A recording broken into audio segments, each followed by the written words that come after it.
Pour moi aussi, c'est un plaisir et un honneur de conclure ce symposium tout à fait passionnant. C'est un cadeau terrible aussi qu'on m'a fait. C'est un cadeau terrible aussi qu'on m'a fait, parce que comment synthétiser un tel symposium? Un résumé exhaustif serait tout à fait fastidieux et besogneux.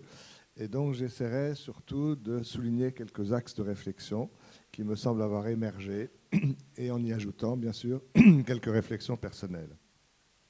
Je voudrais d'abord adresser toutes mes félicitations vraiment à toute l'équipe locale et au comité scientifique de Picler International pour la préparation minutieuse de cet événement.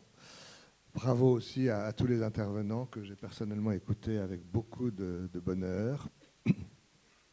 L'approche piclérienne et l'atmosphère thérapeutique qu'elle sous-tend associent de manière très étroite l'enthousiasme et le réalisme, enthousiasme et réalisme, qui ont d'ailleurs imprégné, je crois, ces quelques jours de congrès, et notamment le très beau pré-congrès.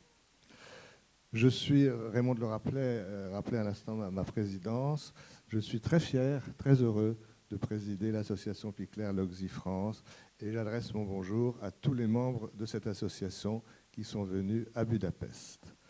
Et puis je me permets aussi, en notre nom à tous, d'adresser à Geneviève Appel toutes nos amitiés, à la suite de son message si émouvant qui la rendait présente en dépit de son absence. Sa distinction entre le soin piclérien, intéressant pour tous les enfants, même en famille, et le soin logsien, spécifiquement dédié aux enfants en institution, me semble très utile, de même que sa référence à un triptyque accueil clinique, recherche, formation, à mettre en œuvre dans tous les lieux d'accueil. J'ai personnellement fait en sorte aussi que puisse être publié en France le travail de Cataline Evesi sur le sentiment d'appartenance, concept sur lequel Geneviève Appel avait attiré toute mon attention. Voilà, alors je vais maintenant essayer d'éviter la French way, un petit peu intellectualisante, que Anna Tardoche et Esther Moses me reprochent parfois, peut-être, souvent, je ne sais pas. On va voir, on va voir. Un tout petit mot quand même de ma découverte de l'Institut Picler-Logsy. C'était en 1996, la première fois pour moi que je venais à Budapest pour le cinquantenaire donc, de la Pouponnière. Nombre de personnes étaient présentes à Budapest pour ce cinquantenaire, des personnes qui ont beaucoup compté pour moi directement ou par le biais de leurs travaux respectifs. Michel Soulet, Serge Lebolici, Daniel Stern, Didier Houzel, Myriam David, Geneviève Appel, et bien sûr ici Anna Tardoche, Eva Callot, Maria Winch et Judith Falk. Nombre d'entre eux ont disparu aujourd'hui, mais leur souvenir est comme une présence encore très vivante pour nous tous. Je sentais en 1996 pour moi qu'il se passait ici quelque chose d'important, qui allait changer ma vision des bébés et de leur développement, et notamment en termes d'éthique du soin. Et je voudrais d'emblée insister sur la question de l'immaturité fondamentale et fondatrice du bébé, ce qu'on appelle aujourd'hui la néoténie, son inachèvement premier qui a été sélectionné par l'évolution, qui est source bien sûr de fragilité, de dépendance, de très grande dépendance par rapport à l'environnement, mais qui comporte des avantages, une très grande place laissée à l'épigénèse, une très grande diversité qui est la richesse centrale de notre espèce, et bien sûr des enjeux éthiques, parce que l'épigénèse est à la fois environnementale, sensorielle et bien sûr interactive. Et le pari piclérien, c'est comme ça que je le ressens, le pari piclérien a affaire avec cette néoténie, c'est-à-dire comment faire, malgré cette fragilité, cette immaturité première extraordinairement importante, comment faire pour laisser tout de même la part au bébé, la part dont il est capable, sa part active dans un système mutuel, mais fondamentalement dissymétrique. Ce pari piclérien est absolument magnifique, à mon avis. Il concerne les bébés, mais il peut concerner aussi tous les sujets en état de dépendance pour telle ou telle raison. Alors la qualité des soins précoces apportés aux tout-petits est un impératif catégorique au sens du philosophe Emmanuel Kant, qui n'a besoin d'aucune justification extérieure à lui-même, bien s'occuper des enfants, c'est nécessaire, point. Mais aujourd'hui, les neurosciences viennent quand même confirmer les acquis de l'approche piclérienne. Alors tant mieux pour nos discussions avec nos instances de tutelle politiques, administratives et financières. Bien s'occuper des enfants est difficile, quelle que soit notre culture d'origine. Et l'approche piclérienne peut certainement nous aider à dépasser certains clivages et certaines de ces difficultés. Un tout petit mot maintenant sur la question, avant d'entrer dans le thème du symposium proprement dit, un tout petit mot sur ce métier si particulier qu'est celui de s'occuper des bébés des autres. C'est un métier qui exige une formation. Sinon, on sait très bien ce qui se passe si on confie les bébés à des personnes bien intentionnées mais non formées. C'est le retour immédiat de la carence sur laquelle Myriam David a tellement insisté. Et c'est une formation qui réclame, je le répète, enthousiasme et réalisme, des termes apparemment contradictoires, et avec le paradoxe apparent du fait que le plaisir de s'occuper d'un bébé n'est pas quelque chose qui se décide ou qui se décrète. L'observation est l'outil central de la formation, ça a été rappelé déjà à plusieurs reprises, outil central de la formation, du soin et de la recherche, ce sur quoi Myriam David insistait dans la dernière interview qu'elle a donnée à Bernard Martineau. Et je me souviens aussi de ce que disait ici Judith Falk. C'est une phrase que j'ai toujours en moi, à propos de la position différente du bébé par rapport aux parents ou aux professionnels. Elle disait, si je ne trahis pas sa pensée, l'objet narcissique des parents, c'est le bébé lui-même. L'objet narcissique des professionnels, ce n'est pas le bébé, c'est la qualité du soin avec les bébés. Et c'est un petit décalage apparemment minuscule, mais évidemment énorme, qui fait tout l'objet de la formation. Alors qu'est-ce qu'il y a dans cette relation des professionnels au bébé? Geneviève Appel dit souvent qu'en français, en tout cas, je ne sais pas très bien ce qu'il en est dans d'autres langues, mais en français, nous n'avons pas les bons mots pour la décrire. Il est question d'amour, bien sûr, il est question d'attachement, il est question d'intérêt, il est question de tendresse. Jutka, tout à l'heure, vient d'y ajouter, ça m'a beaucoup intéressé, l'idée de raffinement. Voilà. Tous ces mots portent du vrai, mais quel est le bon mot qui définit vraiment la relation des professionnels au bébé? Ça n'est pas si facile à dire. En tout cas, s'occuper des bébés des autres, c'est en particulier, me semble-t-il, être attentif à leur narrativité, car les bébés nous parlent d'eux. Les bébés nous parlent d'eux en deçà des mots et ils nous parlent de nous. D'où l'importance essentielle de cette narrativité, avec plusieurs niveaux, bien sûr, la narrativité sensorielle, la narrativité corporelle, et puis un jour pour l'enfant, la narrativité verbale. Cette narrativité est essentielle parce qu'elle fonde l'identité narrative de tout être humain, ce que Paul Ricoeur en France a beaucoup souligné, mais dans le domaine des bébés, Daniel Stern, avec son livre extraordinaire, Le journal d'un bébé, et qui a été repris, je vais y revenir ici, avant-hier, je crois, par René Roussillon. Et quand nous avons parlé des pédagogues, il est intéressant de remarquer que s'il faut 3 générations pour construire un sujet, c'est ce qu'on dit souvent. En fait, on dit qu'il faut 3 générations pour construire un psychotique. Mais plus généralement, il faut 3 générations pour construire un sujet. Et c'est intéressant de voir qu'il faut 3 générations aussi pour co-construire une véritable identité narrative. Le bébé se raconte lui-même à l'adulte par son corps, ses actes, son comportement. Puis la nurse raconte le bébé dans les différents cahiers dont on nous a parlé, cahier de base, le cahier d'adaptation, le cahier de développement. Et enfin, 3e génération, si j'ose dire, elle raconte son propre récit à la pédagogue au sein d'un plaisir partagé avec elle, soit 3 niveaux d'identification narrative différentes. Toute notre attention, ça va de soi, avec les tout-petits, doit bien sûr être centrée par la question de la communication préverbale. Et c'est tout le mérite d'un psychanalyste d'adulte comme René Roussillon d'être sensible à l'approche piclérienne.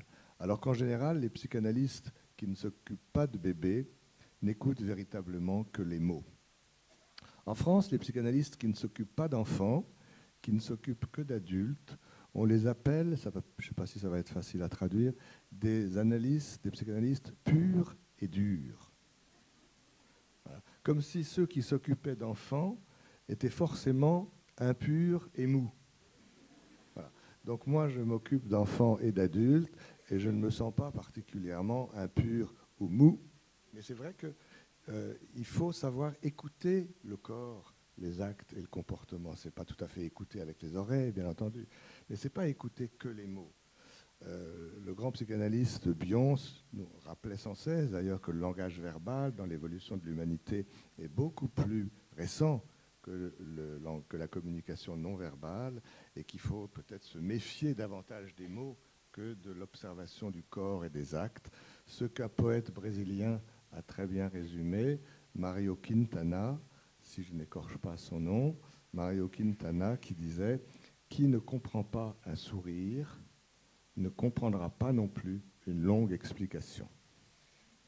Voilà, donc j'ai essayé de faire mon explication avec sourire pour faire passer les deux. Alors j'en viens au thème général du symposium, observer pour comprendre. J'aime bien toujours rappeler qu'en grec ancien, observer, autrefois donc, se disait théorein, théorein. Comme si à l'époque les gens avaient bien senti que pour faire des modèles, pour réfléchir, pour bâtir des théories, il faut d'abord regarder, il faut d'abord observer. C'était peut-être plus d'ailleurs à l'époque le sens de contempler, observer, contempler. L'observation est première. Et pour les personnes venues de Suisse, je citerai un poète vaudois, Charles Ferdinand Ramuse, qui a dit de manière très forte: on meurt de prétendre aux idées avant d'aller aux choses. On meurt de prétendre aux idées avant d'aller aux choses. Et si on va d'abord aux idées, sans passer par l'observation, alors la théorie est défensive et elle risque de nous rendre aveugles à ce que nous pourrions pourtant voir. Dans l'observation, il faut aussi rappeler, on l'a bien senti pendant tout ce symposium, qu'il n'y a pas que du visuel. En français, le mot observation fait beaucoup penser au regard, à la vue. Mais l'observation n'est pas que visuelle, elle est aussi auditive. Il y a beaucoup de visuel, c'est vrai, mais il n'y a pas que du visuel. Et puis en France, un auteur très célèbre, Didier Anzieux, a insisté, a souligné le fait qu'en français, nous avions deux mots, alors là ça va peut-être être difficile pour d'autres langues, deux mots différents, l'attente et l'attention. En français, les deux mots sont presque voisins, attente, attention. Mais l'attente, c'est transitif. Quand on attend quelque chose de précis qui vient ou qui ne vient pas. Alors que l'attention est intransitive. On ne sait pas ce qu'on attend, mais on se met dans un état, c'est peut-être ça l'attitude observante dont il a été question, on se met dans un état un petit peu en suspension, un état de disponibilité psychique, un petit peu aux aguets. Et si quelque chose d'intéressant survient, mais sans qu'on sache quoi à l'avance, on sera là pour s'en saisir et en faire quelque chose. L'attention est évidemment beaucoup plus dépensière et coûteuse en énergie que l'attente. Et cette attention, c'est quelque chose qui nous rend prêts à l'imprévu. Un autre psychanalyste français, Georges Favès, disait « La question n'est pas de tout prévoir, mais la question est d'être prêt à l'imprévu », ce qui est beaucoup, beaucoup plus fatigant. Voilà, alors encore un mot pour l'observation, pour dire que bien sûr, on observe le bébé qu'on a devant les yeux, dans la réalité extérieure, dans le registre interpersonnel, mais en même temps, on l'a bien senti, je vais y revenir, on observe en soi ce qui se passe en nous, le bébé du dedans, ça c'est le registre intrapsychique, et c'est peut-être cette dialectique entre l'observation vers le dehors et l'observation vers le dedans de soi-même qui fait passer de l'observation à l'attitude observante dont il a été question tout à l'heure. Mais en tout cas, et c'est ce qui fait, je crois, un des piliers de l'atmosphère thérapeutique, c'est que observer, c'est déjà comprendre et c'est déjà soigner. Observer, c'est déjà faire du bien à l'autre. Et puis il y aura cet aller-retour entre observation et théorie, avec, je crois, pour moi en tout cas, à l'issue de ce congrès, une première question très difficile. Quelle est notre première théorie implicite, chacun d'entre nous? Quelle est notre première théorie interne qui nous permet de voir ce que nous voyons ou qui nous empêche de voir ce que nous avons sous les yeux, mais à quoi nous n'étions pas préparés? Et peut-être la formation doit aider chacun, parce qu'on ne peut pas tout voir, on ne peut pas tout observer. Chacun d'entre nous, ici, on va repartir de ce congrès avec des souvenirs, même visuels, différents. Chacun sélectionne quelque chose. Et chacun sélectionne en fonction quand même d'une première grille interne de décodage que peut-être la formation a pour but de rendre plus explicite. Alors, quelles sont les émergences que j'ai envie de signaler à l'issue de ce symposium? Les émergences, c'est-à-dire ce qui a émergé de ces 3 jours. Et je vous propose trois axes principaux.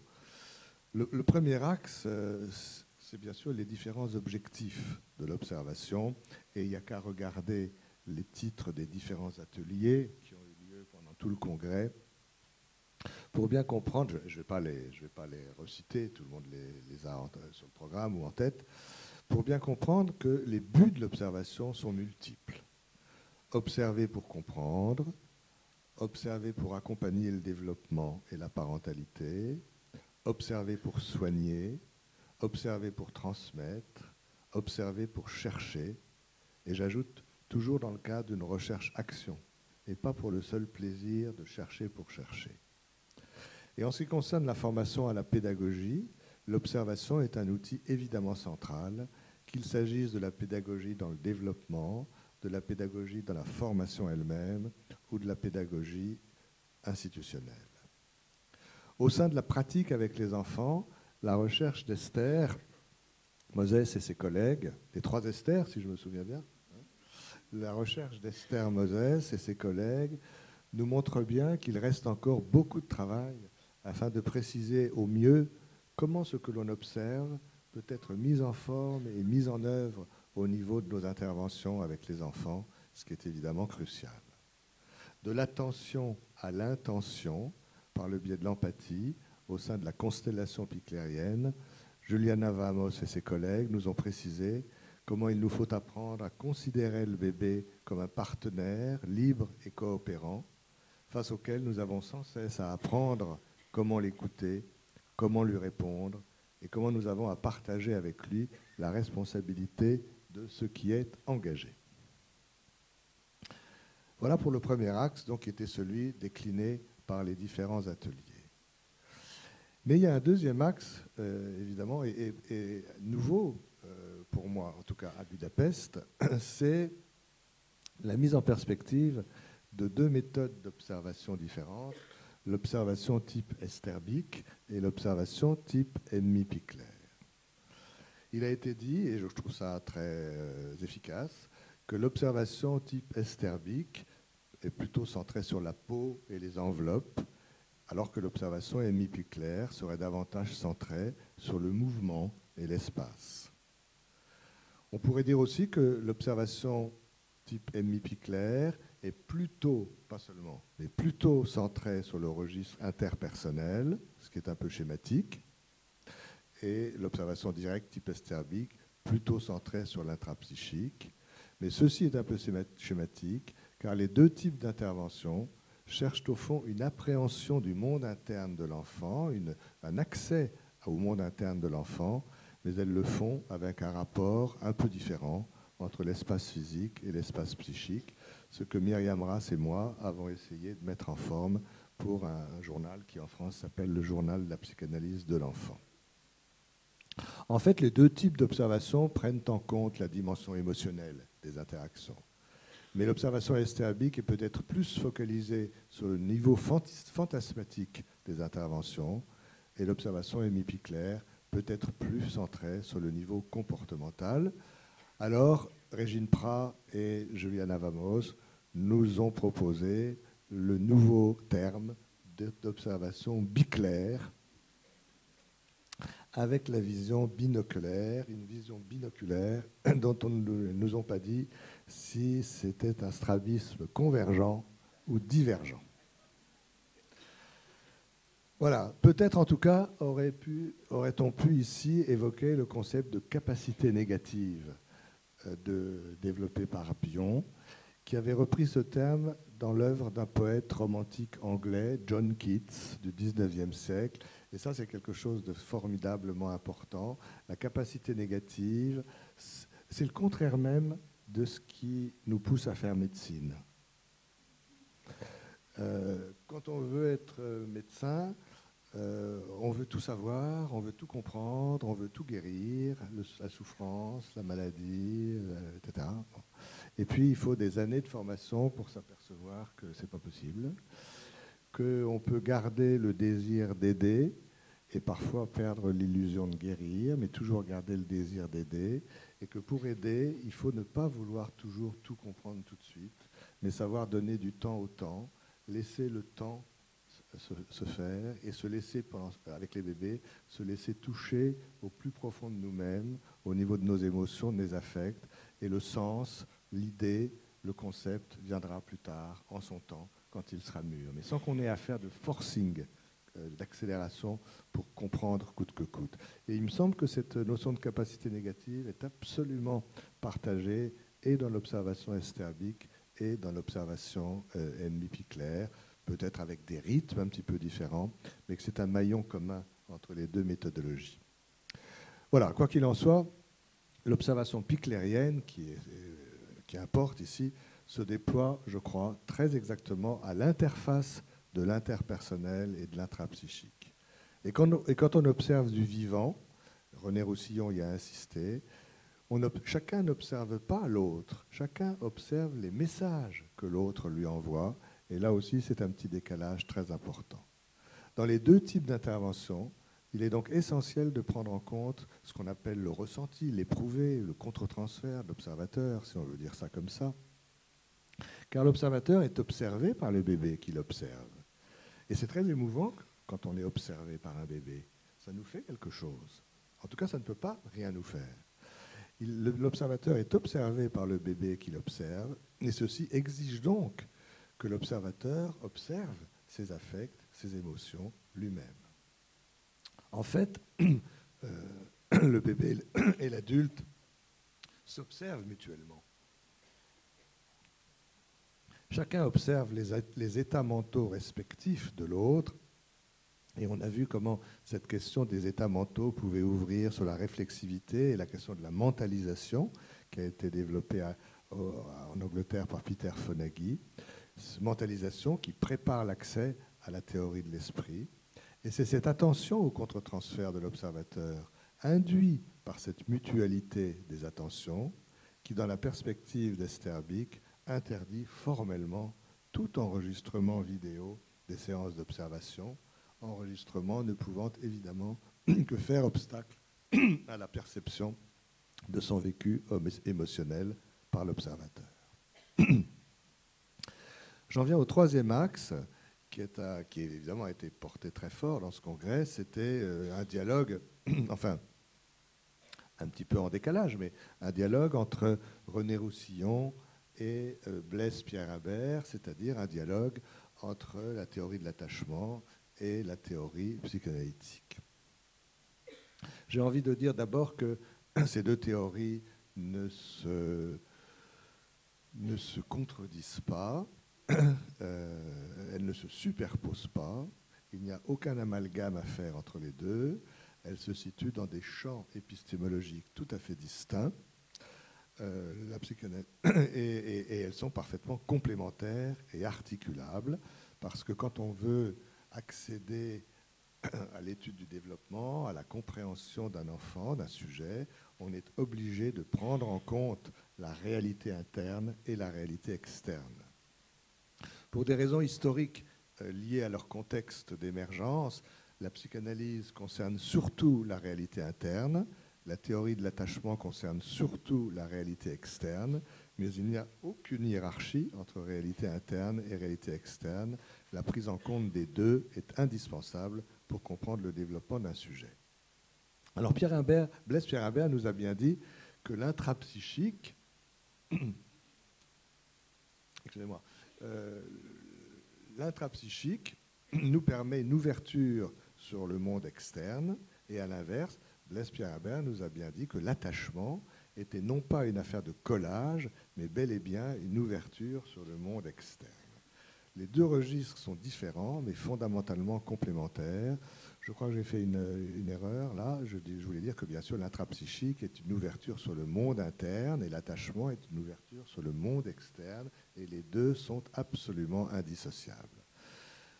Rappelons-nous que seul l'attachement désorganisé a une valeur pronostique, ce qui est important en termes de prévention, alors que les autres catégories issues de la strange situation sont expérimentales et ne disent rien de l'avenir psychopathologique de l'enfant. Et j'en ai reparlé un petit peu avec Blaise Pierre Imbert pendant ces 2 jours.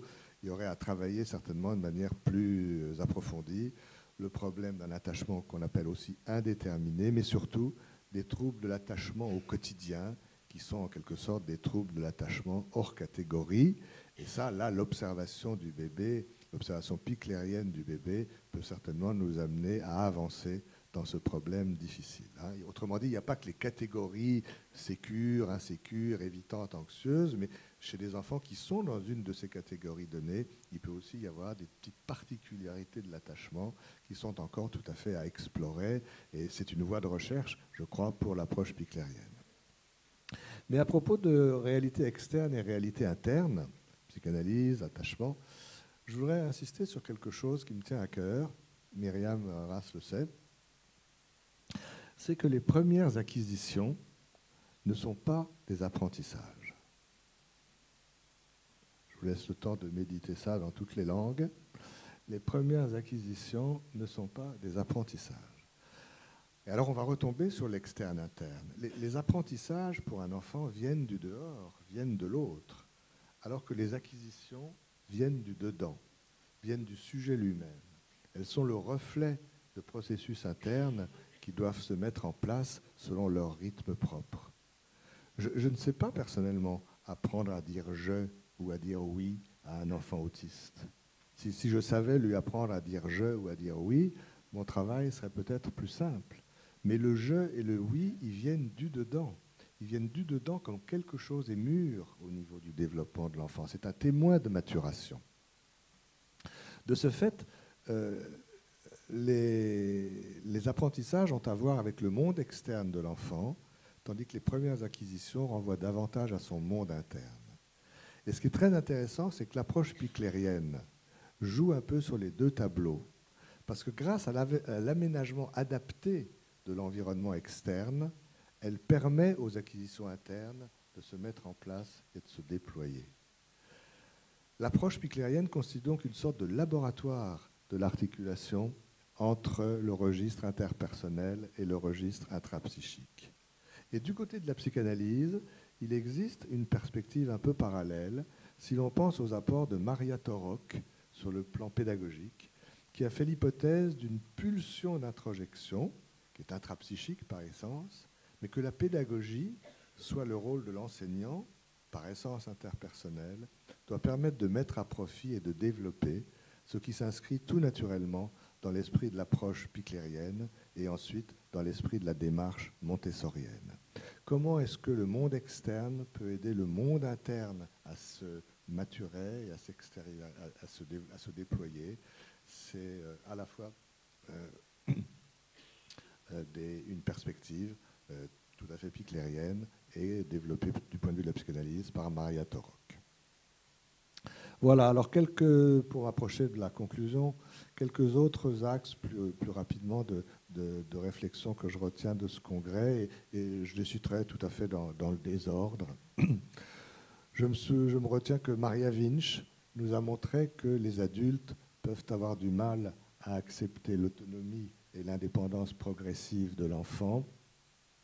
Aux différentes raisons qu'elle a données, j'ai envie d'ajouter que tout progrès de l'enfant peut être vécu de manière ambivalente, à la fois comme un triomphe et comme une nostalgie de la période précédente. que quand les enfants se mettent à marcher, par exemple, Margaret Mahler avait beaucoup insisté là-dessus, quand un enfant se met à marcher, il est debout, il tient, il regarde de l'autre côté, comme s'il préparait quelque chose, et puis tout d'un coup, il se met à avancer. Il court d'ailleurs, parce que la traversée est dangereuse, et dès qu'il est arrivé de l'autre côté, il se retourne, triomphant, parce qu'il sent que quelque chose s'est passé en lui qui fait que plus jamais ce ne sera comme avant. Il a conquis quelque chose, d'une autonomie, d'une indépendance. Et Margaret Mahler disait, mais en même temps qu'il y a le triomphe, si on regarde bien sur le visage de l'enfant, il y a quelque chose d'une nostalgie, parce qu'il sent que cette acquisition fondamentale, ce n'est pas un apprentissage, la marche, c'est une acquisition qui vient en son temps propre, dans son rythme propre. Cette acquisition se paye le prix fort. Le prix fort, c'est que ce progrès moteur l'a emmené loin, loin de la mère, loin de la nurse, et que quelque chose de la relation précédente est perdu. Et ce qui est vraiment extraordinaire, c'est que c'est pareil pour l'adulte. C'est là que je rejoins le propos de Maria Vinge. Dans 2 observations directes qui ont été faites avec Geneviève Hague en France, 2 fois, on a entendu une mère qui venait d'assister au premier pas de son petit garçon, qui était elle aussi triomphante, parce qu'on est toujours triomphant quand nos enfants se mettent à marcher. Je ne sais pas très bien pourquoi, mais enfin, on est triomphant quand nos enfants se mettent à marcher. Et 2 fois, on a entendu une mère, en même temps que son triomphe, dire « Eh oui, les garçons, ça s'en va toujours », en anticipant évidemment considérablement le devenir de sa relation oedipienne. Alors j'ai été très très heureux aussi d'entendre dans ce congrès qu'il y a des périodes sensibles du développement plutôt que des périodes critiques, et ça laisse plus de place pour l'espoir. Ça a été développé par le docteur Kshaba et puis aussi à sa manière par Blaise Pierre Imbert. J'ai envie d'insister aussi sur le fait que l'émergence d'une véritable biologie de la relation aujourd'hui ne fera que confirmer des intuitions cliniques de l'approche piclérienne. Je pense à ce qui nous a été dit sur l'ocytocine, mais que la biologie de la relation se situe dans un champ épistémologique tout à fait différent de la démarche piclérienne et qu'elle ne peut pas être en soi un objectif de cette approche piclérienne. René Roussillon nous a aussi, il l'a fait un petit peu trop vite à la fin de son intervention, mais il voulait nous faire sentir à quel point l'associativité est quelque chose de central. Le cerveau travaille par association, la liberté de mouvement, l'autonomie, l'activité autonome, l'activité libre travaillent par association de séquences motrices. Et bien sûr, derrière tout ça, il y a l'association de pensée, très cher au psychanalyste, enfin qui fait partie de la vie psychique. Et j'ajouterais que la liberté de mouvement physique sur laquelle insiste tant l'approche piclérienne préfigure tout simplement la liberté de mouvement psychique, c'est-à-dire la liberté de penser, ce qui n'est quand même pas rien. Voilà, quant à l'attitude observante développée par Myriam Mras et ses collègues dans la dernière table ronde très émouvante de ce matin, ces enjeux sont à mes yeux considérables, car elle est susceptible, ni plus ni moins, d'aider l'adulte à synchroniser ses flux sensoriels. Yutka nous a bien dit comment elle avait dû faire un effort pour se ralentir un petit peu dans ses mouvements avec les bébés, ralentir ses mouvements, ni trop rapides, ni trop lents, la voix, les gestes, les mimiques. L'attitude observante probablement aide l'adulte à synchroniser ses flux sensoriels. Et synchroniser ses flux sensoriels, c'est tout simplement aider l'enfant à accéder à l'intersubjectivité dans le registre interpersonnel et à la subjectivation dans le registre interne, intrapsychique. Voilà, alors en guise de conclusion et d'au revoir, un tel symposium montre à quel point l'approche piclérienne demeure vivante et féconde.